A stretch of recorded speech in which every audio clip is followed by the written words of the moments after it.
Let me take you back in time. The year is 2019. The New England Patriots were just coming off of their unprecedented 6th Super Bowl win with the same coach and quarterback. That game also happened to be the most boring game of all time. Brady and the Pats were aging, yes, but headed into the year, they were still the heavy favorites to represent the AFC in the big game. I mean, how could they not be? They had just gone to 4 of the last 5 Super Bowls. The year was not as kind to the club as they were accustomed to, however. While they still finished the year with a solid 12-4 record, they no longer looked dominant.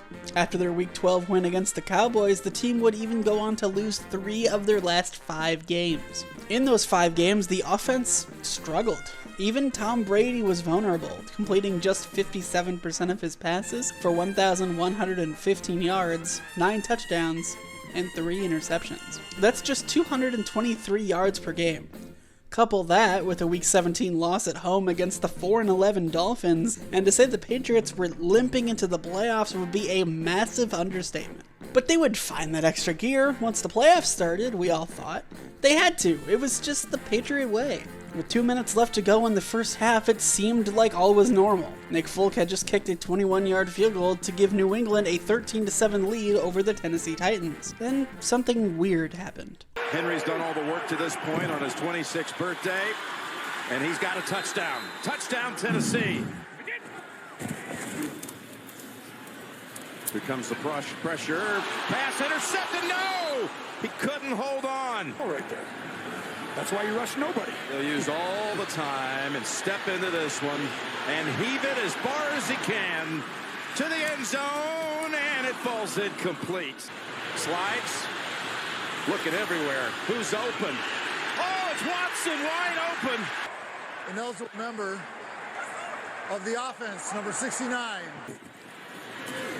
Here's the screen. They'll rise to it this time, and White is dropped for a loss. Low snap. Brady picks it up. Stands tall in the pocket. The pass is wide of the mark. With the clock, the game, and potentially their season slowly slipping away from the Pats' grasp, they got the ball at their own goal line with very little time left on the clock. Brady was magic in these spots, so surely they would march right down the field and... We'll never see this run again, Jim. Brady's pass, it's intercepted and returned for a touchdown by Logan Ryan, the former Patriot. The Patriots lost. Not just the game, but ultimately their whole dynasty ended with that final throw. Brady would move on to Tampa the next year, and Belichick's team would slowly wither, die, and flatline in just 4 short years. But that begs the question, who would appear in the Super Bowl from the AFC? It wasn't New England anymore. Their old rival in the Denver Broncos were still reeling from Peyton Manning's retirement, so it couldn't be them either. The last powerhouse left in the conference was the Baltimore Ravens. After all, they were the only team in the AFC to get to the Super Bowl during the Brady, Manning, Patriot, Bronco era from 2011 to 2018. And with the league's MVP leading the Baltimore Ravens, surely they would find a way to... And they pulled off a stunner tonight. Lose to the Titans? Huh. Not the way that people thought that would go. Well, that being said, if the Titans were strong enough to do that, then surely they must... To the big game. Oh, come on! The Chiefs? Goddamn Andy Reid and the Kansas City Chiefs. How was it them? They had been circling the wagons of mediocrity for years before now. Andy Reid had got that job in 2013, and while they had made the playoffs most of his years there, they weren't exactly a super successful run. The farthest he got was the AFC Championship game in 2018 with his brand new quarterback in Patrick Mahomes. But even then, they weren't exactly a powerhouse. The Chiefs themselves hadn't been to this stage in half a century. Not since the game of football looked like this. Put your hand over your heart and you can feel it pound out. What a moment for all of the Kansas City Chiefs. They're beating the best that the NFL has to offer out here today. They were the true underdogs in this story. I mean, sure, they also finished the year 12-4, but they weren't looked at with much seriousness until now. The only question remained, who would they be facing in this legacy-defining match? The NFC side of the bracket was much more straightforward than the AFC. The top 2 seeds were the Green Bay Packers and San Francisco 49ers. Those teams would dominate the postseason and meet each other in the championship game. It was a rematch of a game in Week 12 from earlier in the year. In that game, the Packers got thoroughly thrashed by the Niners. The media attention surrounding that game was a nightmare for the Cheeseheads. The report was the young team was out partying and enjoying the nightlife of the Bay Area the night before the game, and hence weren't really ready for kickoff. Aaron Rodgers swore up and down that that wouldn't be the same in the rematch in the playoffs. Too bad the Niners didn't get that memo. This was a down that they really struggled on the last time they played. The answer is Williams, and he gets dropped by Drake Greenlaw. From the 11, Garoppolo keeps, throws, Deebo Samuel turns on the Jets. 2nd down and 5. Garoppolo throws wide open. Samuel still going, and finally loses his balance inside the 40. Somehow the handoff into the arms of Mostert. He's gone. Touchdown, San Francisco.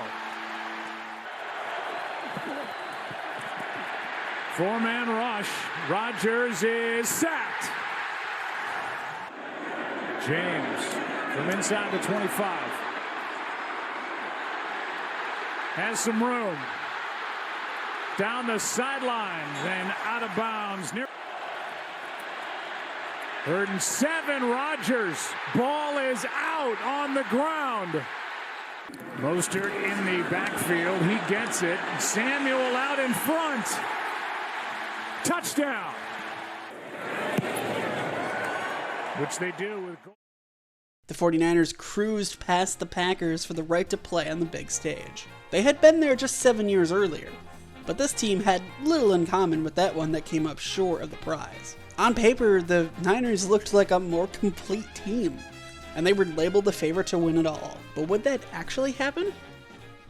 Only one way to find out. Here's a little toss to Deebo Samuel over the right side. Big play. Still going. Game belonged to the 49ers.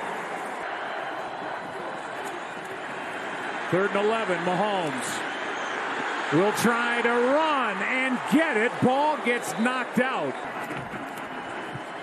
Garoppolo keeps, play action, pass is caught. Use check, touchdown. And now 3 for 3. Soft shell coverage now. 3rd down and 12. Mahomes fires, pass picked. Warner got it for San Francisco. And Juszczyk gets a big play off of it. Handoff here. It's Mostert. He is in for the touchdown.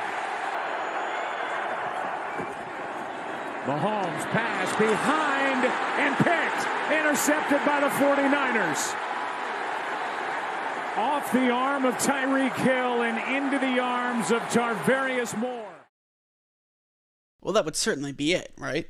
I mean, the Chiefs were down 10 points with just 9 minutes left in the game by the time they got the ball back after the 49ers punted. And with the quarterback in Patrick Mahomes that had just thrown 2 interceptions and only had 172 yards, it didn't really look like the young quarterback was ready for the big stage just yet. It seemed as though the Niners were finally going to get their 6th ring. And Kyle Shanahan would make up for his 28-3 disaster as the offensive coordinator of the Atlanta Falcons. Except they didn't account for one thing. Momentum. Needs some Mahomes magic.